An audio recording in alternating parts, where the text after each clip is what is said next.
Chapter 1, The Bag You Hope You Never Need. Bill Williams believed in preparation the way some people believed in prayer. Not loudly, not performatively, just the quiet, internal certainty that if something could go wrong, it eventually would, and the difference between panic and survival was whether you bothered to think ahead. At 33, Bill had lived enough life to trust that belief. The mornings started the way most of their mornings did, with chaos wearing the thin disguise of routine. Sara was barefoot in the kitchen, one heel of her foot lifted so she could wedge the cabinet shut with her knee while twisting the lid off the blender. Her dark hair was pulled into a messy knot that announced she intended to fix it later and probably wouldn't. She was already dressed for work but still smelled faintly of the citrus body wash she liked, the one Bill always associated with weekends and the dangerous freedom of sleeping in. "Did you move my travel mug?" she called. Bill didn't look up from tying his boots. "I did not." She paused. "Are you sure?" "I'm extremely sure. Like courtroom testimony sure." She peered into the microwave anyway, because 8 years together had taught her certainty was not evidence. "If I find it somewhere stupid," she warned, "I'm telling everyone you've finally lost it." "That's fair." She found it in the freezer. Bill accepted the victory with grace. They moved around each other easily, a choreography built from thousands of small repetitions, passing without colliding, speaking without finishing sentences, communicating whole paragraphs with a raised eyebrow. Marriage at 5 years didn't feel fragile to Bill. It felt established, solid in the way of things that had already survived enough storms to stop panicking at every cloud, which made his fear difficult to justify even to himself. Sara poured her smoothie and leaned back against the counter, watching him finish lacing his boots. "Dinner tonight?" she asked casually. He nodded. "Should be home by 7. 8 at worst." She made a displeased noise. "You said that last time." "And I was correct," Bill said. 8 is a number. 7 is a goal." She laughed, but there was something else there, too. A brief hesitation before she nodded. "Okay." That hesitation had become more frequent lately. Not dramatic, not accusatory, just there. They'd been circling the idea of kids for months now, the way people circle a body of water they're not sure is cold or deep or both.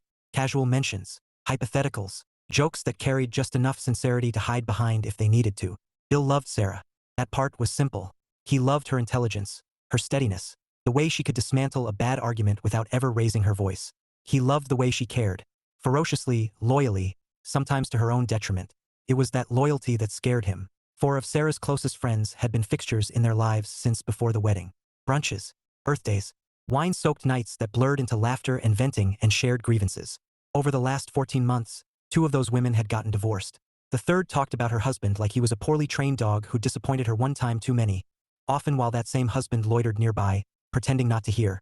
Bill noticed patterns the way other people noticed weather. He couldn't help it. He'd noticed how conversations had shifted, how certain phrases repeated. "I just deserve more. I refuse to settle.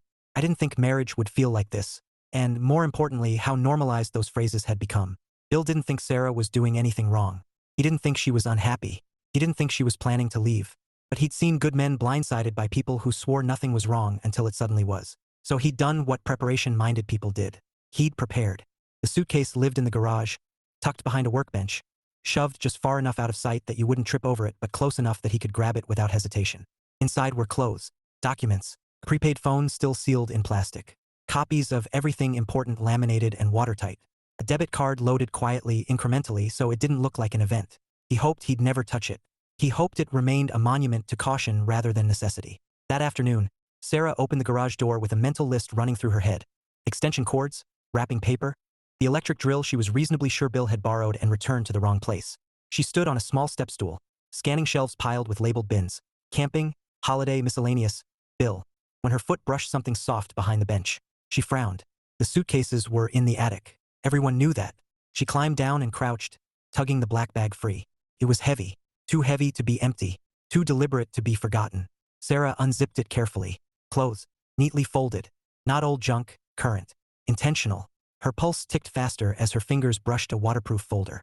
Inside were copies of their marriage certificate, his birth certificate, his passport. She didn't sit down. She didn't cry. She didn't spiral. She closed the suitcase with steady hands, lifted it, and carried it inside like she was transporting a fragile object rather than the sudden, quiet rupture of her understanding. Bill was in the living room sorting mail. He looked up. For a fraction of a second, real fear crossed his face. Sara clocked it immediately. Not guilt, not anger, fear. She set the suitcase down between them. "Okay," she said calmly. "Explain." Bill swallowed. He didn't look away. He didn't make a joke. He didn't reach for the bag. He sat down. "I've never lied to you," he said quietly. "And I'm not going to start now. So he told her everything. The patterns, the divorces, the way influence was subtle until it wasn't. The way he loved her deeply enough to be terrified of losing her without warning. He told her the bag wasn't a plan. It was insurance. I don't want to leave, he said. I want us. I just don't want to be naive. Silence settled between them, not sharp, not hostile, just heavy. Sara sat down across from him, her expression unreadable. When she finally spoke, her voice was steady. You think I'm like them? Bill shook his head immediately. No, I think you love them, and I think love leaks. Even when you don't mean it to. She considered that. Then she did something Bill hadn't expected at all. She reached across the suitcase and took his hand. You should have told me, she said. But you're wrong about one thing. He waited. I don't choose people by proximity, she said softly. I choose them on purpose, and I've already chosen you.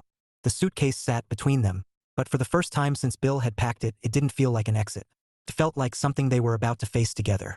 Chapter 2, there is no gentle way to ask this. After Bill finished talking, the house didn't feel different exactly, but it didn't feel the same either.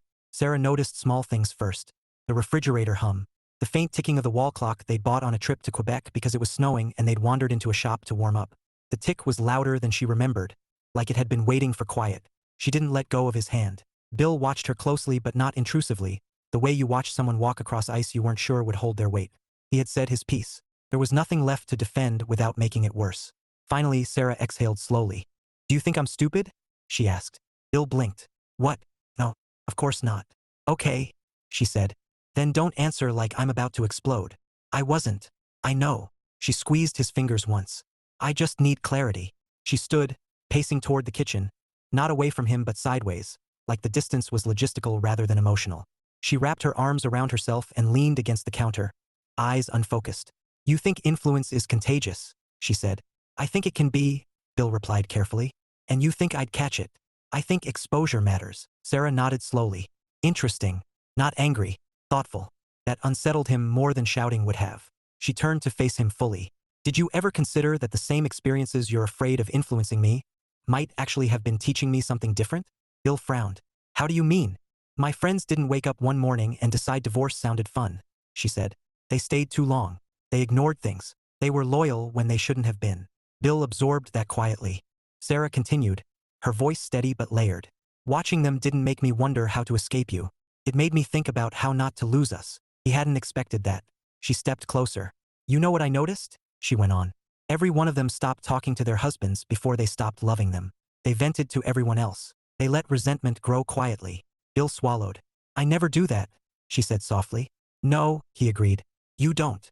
And if I ever did, she added, I'd expect you to call me on it. He met her gaze. I would. She smiled faintly, then gestured toward the suitcase. So, help me understand this part. Bill followed her eyes.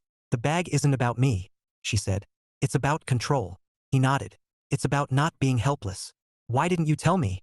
She asked gently. He didn't dodge it. Because I was afraid it would sound like a lack of faith. Sara tilted her head. Or because you didn't want to test whether I deserved the faith. That one hit harder. Bill leaned back against the arm of the couch. I knew you didn't do anything wrong, he said. But preparation doesn't require wrongdoing. It just requires possibility. Marriage isn't a deployment, she said lightly. I know. A corner of his mouth twitched. But old habits die hard. She studied him for a moment, then laughed softly. You realize how deeply unromantic this is, right? Painfully. For the record, she said, most women don't fantasize about discovering an emergency exit strategy hidden behind the lawn tools. Noted. She sighed, then sat beside him again, closer this time. Bill, you prepared for losing me without checking whether I was even standing near the door. I know. And yet, she hesitated. I also understand why. That surprised him more than anything else. She continued, you've always been a planner. It's part of what makes you you. You fix things before they break. You look for patterns so you don't get blindsided. He nodded. It saved me more than once. But marriage isn't solved by precautions alone, she said. It's solved by participation. Bill turned toward her. Are you saying I didn't show up? No, she shook her head. I'm saying you showed up alone. Silence settled again, but this time it felt constructive, like mortar drying rather than something cracking. He reached for her hand again. So what are we supposed to do with this? He asked, nodding toward the bag. Sara looked at it thoughtfully. Not tonight. He raised an eyebrow. Tonight, we sit with the fact that we scared each other, she said. You with preparation. Me with discovery. She smiled slightly. We survived both. Bill let out a breath he hadn't realized he was holding. You're not leaving. No, she said firmly. And I wasn't even close. She leaned into him, resting her head against his shoulder. But we do need to talk about why the idea of starting a family suddenly made you stockpile documents. He chuckled quietly. That seems fair. She looked up at him. I don't want your courage hidden in the garage, Bill. Neither do I. They didn't resolve everything that night. They didn't need to. But when they went to bed, the suitcase stayed where it was, acknowledged, no longer invisible. And for the first time in weeks, Bill slept without imagining an exit. Chapter 3, Influences and Contagions. Sara had always believed she was good at compartmentalizing. Work stayed at work. Marriage stayed at home. Friends filled the space in between like a buffer against the rest of the world. Until recently, those boundaries had felt clean. Now they felt porous. She stared at herself in the bathroom mirror Friday evening, twisting her hair into loose waves while mentally negotiating how much of herself she intended to bring to dinner. The group chat had labeled it wine night, which really meant intentional overpouring with opinions. Bill leaned against the doorway behind her, arms crossed, tie loosened. He didn't comment, just watched quietly. You don't have to go, he said eventually. She met his eyes through the mirror. Yes, I do. He tilted his head, curious. Why? Because if I don't, it becomes a thing, she replied. And I'm tired of things being quietly shaped without me present. That answer satisfied him, though not entirely. He stepped closer, resting his hands lightly on her hips. Phone on loud. I'll keep it in my purse. Text me if it turns into a TED Talk about personal liberation. She smiled. I'll bring extra data. The restaurant was a cozy Italian place they'd been going to for years, the kind with dishes named after people you assumed were no longer alive. Sara arrived first, ordered water, and chose a seat that gave her a clear view of the entrance. Claire swept in next, divorce finalized with the efficiency of someone who'd already emotionalized every possible angle. She hugged Sara tightly. You look good, Claire said, pulling back. Like content. Sara smiled faintly. I am. Claire blinked, processing. Ha! Melissa followed, trailing stories about her ex like accessories she hadn't fully put away yet. And finally Jenna, the one still married technically, arrived late, phone in hand, war already in her eyes. They ordered wine. Conversation flowed easily at first. Jobs, vacations, mutual acquaintances Sara only half remembered. And then, inevitably, it turned. I just don't think anyone needs to tolerate a situation where they're not being fulfilled, Melissa said, lifting her glass. We get one life. Claire hummed agreement. Exactly. And if someone starts to feel like an anchor instead of a partner. Jenna snorted. Try telling that to someone who thinks effort is remembering your birthday 3 days late. Sara sipped her water instead of responding immediately. There it was. The familiar rhythm. The warming up before the escalation. Melissa continued. I mean, no offense, Sara, but you're kind of the outlier here. Still married. Still happy. Sara set her glass down carefully. Why does that sound like a diagnosis? Claire laughed, though there was something searching behind it. We're just fascinated. By what? Sara asked. By the fact that you haven't woken up yet, Jenna said flatly. No offense. Several months ago, Sara might have deflected with humor. Tonight, she didn't. I wake up every morning, she said calmly. Next to someone who chooses me. That doesn't feel like sleepwalking. The table went quiet in a way that wasn't hostile, but wasn't comfortable either. Claire tilted her head. But don't you ever wonder if you're settling? Sara inhaled slowly. She thought of Bill's momentary fear. The suitcase. The choice he'd made to tell her everything. No, she said. I think settling is staying silent when something matters. And I'm not silent. Melissa frowned. That's not what I meant. I know, Sara replied gently. But that's what I hear when freedom gets framed like escape. Jenna rolled her eyes. So you're saying we're contagious now? Sara smiled faintly. I'm saying pain spreads faster than perspective. That feels judgmental, Claire said. It's observational, Sara countered. And I love you, all of you, but none of you live in my marriage. That landed. The food arrived. Knives clinked. Small talk attempted to reboot the moment. But something had shifted. Later, as they waited outside under the string lights, Jenna sighed dramatically. You're not better than us, you know? Sara met her gaze. I don't think I'm better. I think I'm deliberate. Melissa softened. You're not worried he'll change? Of course I am, Sara said.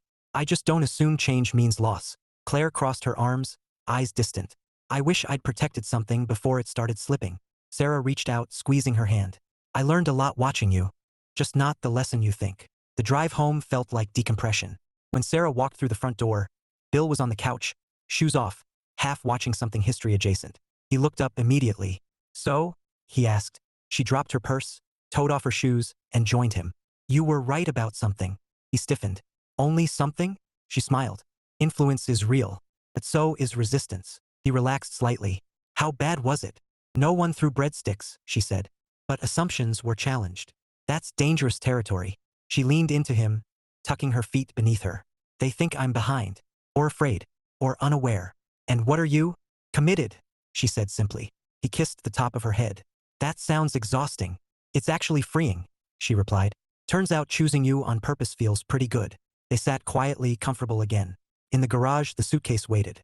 Inside the house, something steadier had taken root. Chapter 4. Patterns work both ways. Bill had always believed that if something wasn't actively on fire, it didn't require immediate action. This belief had served him well everywhere except marriage. Saturday morning arrived gently, sunlight leaking through the blinds, birds making excessive claims about the importance of dawn. Bill lay awake longer than usual, staring at the ceiling while Sara slept beside him, one hand tucked under her pillow, the other resting against his ribcage like it belonged there by design. He didn't move. He was thinking about the bag. Not in a panicked way. In an analytical way which, if he was honest, might have been worse. Sara rolled slightly, murmured something unintelligible, and draped her arm over his chest. He felt the weight of it, not heavy, but grounding. Human. Real. She trusted him. The thought landed with more force than any accusation could have. Later, while they drank coffee at the kitchen table, Bill watched Sara scroll through her phone, responding to a text with an expression that hovered somewhere between resolve and polite irritation. "Your friends?" he asked. She snorted. "Claire wants to know if I'm okay after last night." "And are you?" She looked up, smiling. "Annoyingly so." He smiled back, then hesitated. "Do they blame me?" Sara tilted her head. "For what?" "For resisting the narrative," he said carefully. She considered. "They don't think in those terms. It's not about you. It never was." That didn't entirely reassure him. Later, Bill disappeared into the garage under the noble pretense of organizing tools. In reality, he stood in front of the suitcase longer than was necessary for any rational inventory process. He hadn't opened it since Sara found it. Hadn't needed to. He knew exactly what was inside. The problem wasn't the contents. It was the intent. Preparation had always been his armor. But armor, by definition, created separation. He hadn't meant to create distance. He heard the door open behind him. Sara leaned against the wall, arms crossed, observing him. "You're staring at it like it might talk back." "I'm deciding whether it deserves to exist," he replied. She stepped closer. "And I'm wondering when preparation becomes expectation." She studied him thoughtfully. "That depends," she said. "Is it helping you feel safe, or helping you stay detached?" He winced. "That obvious?" "To me," she said gently. "Because I know you." He knelt, unzipped the suitcase half an inch, then stopped. "I don't want to be the kind of man who keeps one foot out the door," he said quietly. "I just didn't want to be the kind who's surprised when the door shuts behind him." Sara crouched beside him. "Bill, you don't need an escape plan from me. If I ever became someone you needed to escape, something would already be deeply wrong." He nodded. "I should have trusted that you'd talk before leaving." "Yes," she agreed. "But you also need to trust that I can hear things without running." He zipped the bag fully closed again. "Patterns," he murmured. "I've always followed them. And you assume they only go one direction," she said. "Upward or downward. Spread or collapse." He looked at her. She smiled softly. "But patterns also break." Later that afternoon, they hosted an impromptu barbecue. A previously scheduled social obligation Bill had briefly considered canceling. Friends arrived. Laughter filled the backyard, normal life asserting itself with stubborn enthusiasm. Bill found himself watching Sara interact. Not performatively, not defensively, but deliberately. She listened more than she spoke. Deflected when conversations veered toward bitterness. Redirected gently when jokes turned sharp. She wasn't distancing herself from her friends. She was redefining her position among them. At one point, Melissa sidled up beside Bill, drink in hand. "So," she said casually, "how does it feel being married to the only person in the room who still believes in anniversaries?" Bill smiled politely. "Like winning the lottery every day." Melissa laughed, but there was something strained there. "You're lucky," he shrugged. "Luck helps. So does effort." She raised an eyebrow. "Effort didn't save my marriage." "No," Bill said carefully. "But the absence of it guarantees one doesn't." She stared at him for a moment, then sighed. "You sound like Sara." "She's convincing," he replied. Later, when everyone had left and the house had settled again into quiet, Sara collapsed onto the couch with a dramatic sigh. "I'm tired," she announced. "You were magnificent," Bill said. She grinned. "I know." She studied him for a second. "You're quieter today." "I'm recalibrating," he said. She raised an eyebrow. "That sounds serious." "It's uncomfortable," he admitted. "I didn't realize how much of my confidence came from knowing I had an exit. And now I'm realizing confidence might actually come from standing still." She leaned into him, head resting against his shoulder. "Welcome to relational growth," he groaned. "Is it always this disorienting?" "Only when it's working," she said. They sat there for a while, the quiet no longer heavy, just earned. In the garage, the suitcase remained untouched.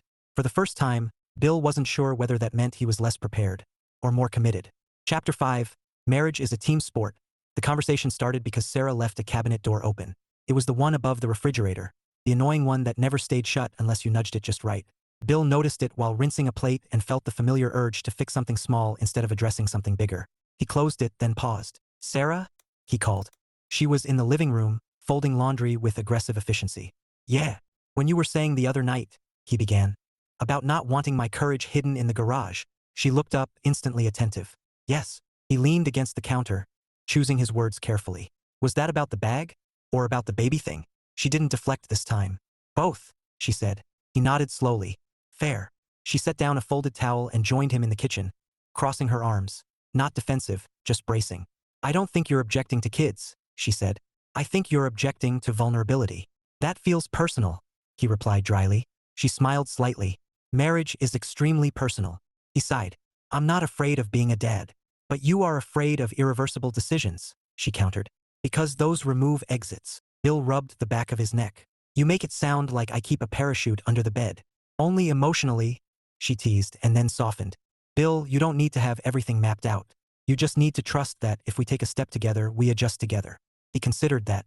"You're asking me to walk into unknown terrain without a backup plan." "No," she said. "I'm asking you to walk into it with me instead of alone." They sat at the table then, facing each other the way they always did when something mattered. "I don't want to rush you," Sara said. "But I don't want to stall forever because fear is more comfortable than hope." Hope. There it was, the thing he'd been quietly guarding himself against. Bill met her eyes. "I've watched good men get blindsided." "I know. And I've watched great intentions collapse under influence," he continued. "I know that too," she said gently.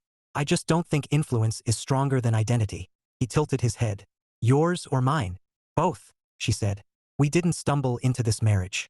We built it."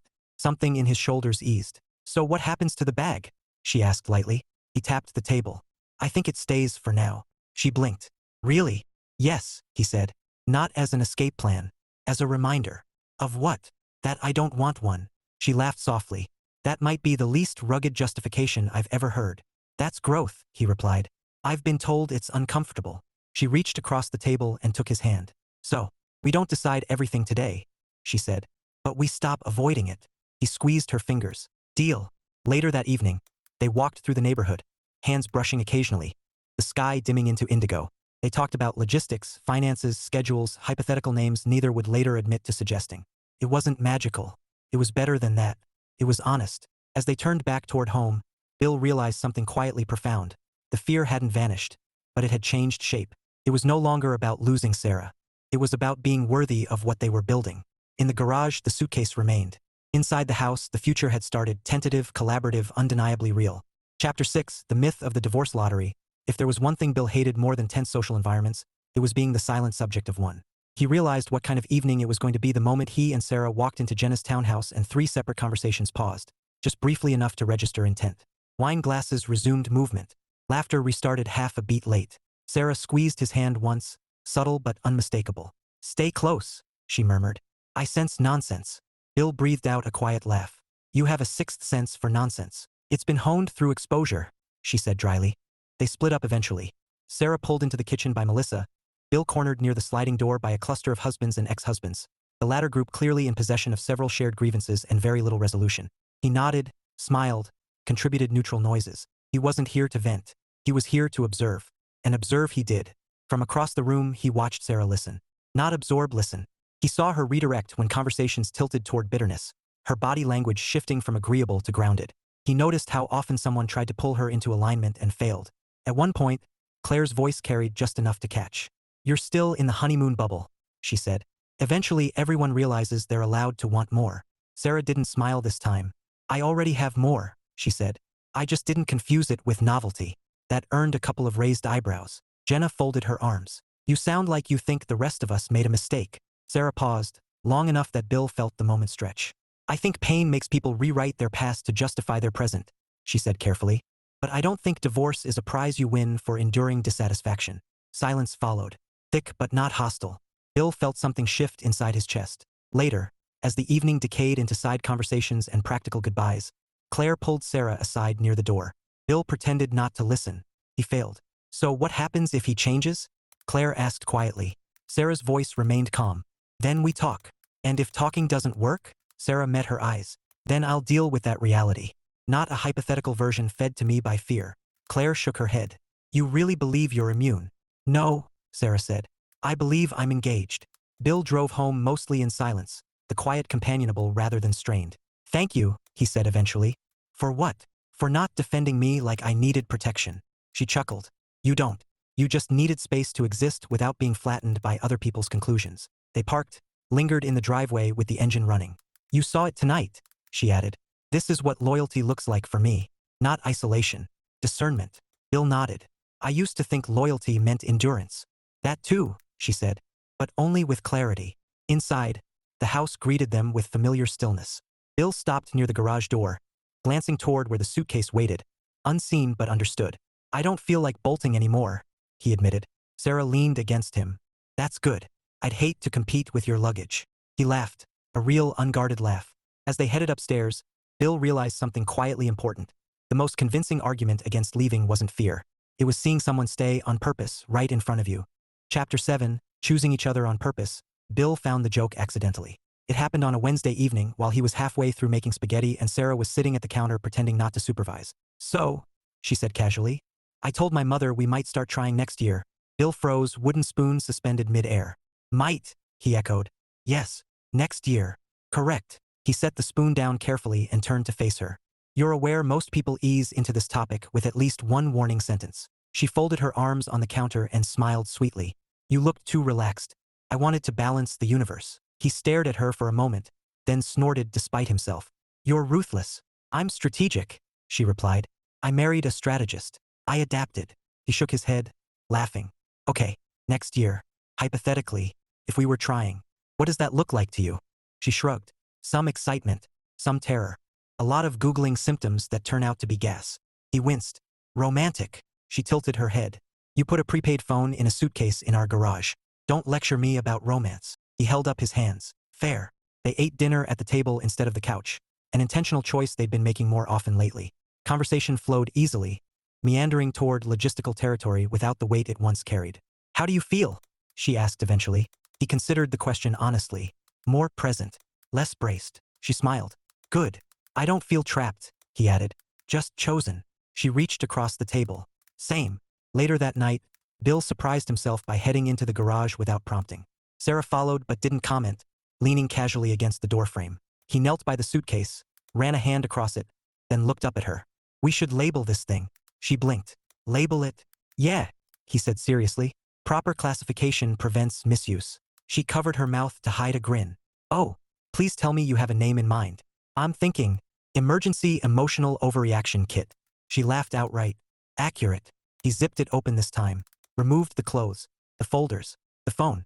What are you doing? She asked. Editing, he replied. Preparedness is not an all-or-nothing philosophy. He left the documents, backup still made sense, but removed the impulsive extras. When he finished, the bag was lighter, less severe. There was a pause. Sara crouched beside him. You know you don't need this anymore. I know, he said, but I like knowing I chose to keep it redundant. She leaned her forehead against his. You're impossible. And you married me anyway, she smiled. On purpose. A few days later, the friends noticed something had changed. It wasn't dramatic. Sara didn't announce boundaries or deliver speeches. She simply declined conversations that framed marriage as a mistake and stopped cushioning other people's resentment with her empathy. She showed up differently. Bill noticed, too. One evening, as they were getting ready for bed, he said quietly, You're not bending anymore. She met his gaze in the mirror. Neither are you. He nodded. You know, she added lightly, if our kid ever finds that suitcase someday, they're going to assume you were a spy. Or very bad at commitment, he said. No, she corrected gently. They'll assume you cared enough to think ahead, then cared enough to stay. He wrapped an arm around her waist. I like that version. Me too, she thought. The suitcase stayed in the garage. Smaller now, almost symbolic. Inside the house, there was less armor and more certainty. They weren't fearless. They were deliberate. And for the first time in a long while, the future didn't feel like something to defend against. It felt like something they were finally building, together on purpose. Chapter 8, Preparation is not a lack of faith. The box arrived on a Thursday. No label. No return address. Just a medium-sized cardboard square sitting on the porch like it had something to prove. Sara was the one who opened it. She crouched there in the afternoon light, slicing the tape with the kitchen scissors, brows knitting almost instantly. "Bill?" she called. He appeared behind her, wiping his hands on a dish towel. "What's up?" She reached inside and lifted out a thick envelope, the paper dense and unmistakably official. Bill knew what it was before she spoke. "I didn't order this," she said slowly. "It's information, pamphlets, legal templates, a polite cover letter offering guidance through your next chapter. Divorce services." Bill closed his eyes. "I'm guessing this is from one of your friends," Sara said flatly. "Jenna," Bill replied without hesitation. "She's been talking about resources lately. I thought she was organizing a book club." Same word, different apocalypse. For a moment, neither of them moved. Then Sara laughed. Not sharply, not bitterly. A genuine laugh, surprised at itself.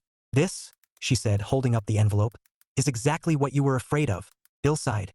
Pattern confirmed. She stood, walked to the trash can, and dropped the entire contents in without ceremony. And thoroughly rejected. She turned to face him, more serious now. "You know what bothered me most about finding the suitcase?" she asked. He shook his head.